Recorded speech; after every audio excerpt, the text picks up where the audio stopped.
Li hejmarek nûnerên saziyên sivîl hatin cemhev û platforma ewlehiya hilbijartinê ya Wanê avay kirin. Di nava platformê da bara Wanê Komala Mafên Mirovan İHA de, Komala Hiqûzanên Azadîxwaz ÖHE de, Konfederasyona Sendîkayên Ketkarên Civakî KES û Yekîtiya Odayên Endezyar û Mîmaran ya Tirkiyê timob cihgirt. Platform dê beriya hilbijartinê, roja hilbijartinê û piştî hilbijartinê çavdêrî û xebatên xwe bike ku hilbijartin di nava awayek azad û ewleh da derbas bibe. Halkın Da ku îradeya gel di nava rewşekê bêalî, adîlane û azad li ser sindoqan encam bide em ê bixebitin. Dîsa ji bo ku dengên di sindoqan de bi zelalî û rastî werin hejmartin, em dê nava hewildanê dabin, da ku rêveberiya dewletê bi vîna gel werin diyarkirin.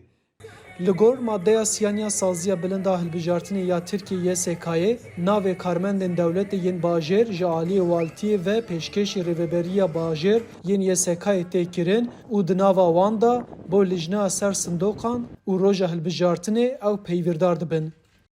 Beriya diyarkirina berpirsên sindoqan şaxa Konfederasyona Sendîkayên Ketkarên Civakî KESKya Wanê bi preskonferansekê daxuyaniyek da û bang li rayadarên dewletê kir ku ew li gor qanûnan tev bigerin û peyvîrdarên ser sindoqan bi adîlane were diyarkirin.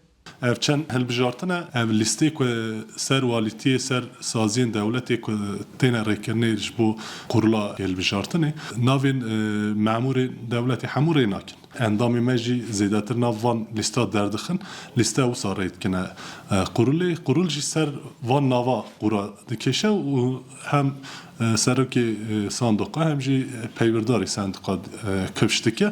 Murat Atabay dibêje ku wan di vî warîda li gel rêveberên saziyên dewletê revdîtin pêkanîne û ji wan hatiye xwestin ku ew li gor hiqûqê tev bigerin. Liste kuatine şandinê hem li ser avukatê xwe em ê wan lîsta jî bixwazin li qurulê kanê memûr hemû lîsta wana hatiye şandinê, ne hatiye şandinê, tenê endamên hene sendikaya hatiye şandinê. Yani vira da derdê me ew e ku ev hilbijartinê da bira bêhûqî tev vê hilbijartinê nebe, îrada gel çi be bira ew li sandikayê da derkeve. Li ser îddiayên Atabayên derhexê diyarkirina peyvîrdarên ser sindoqan me ji walîtiya Wanê bi riya îmeylê pirsî. Lê heya ku ev rapor dihata amadekirin wan çi bersiv nedabû.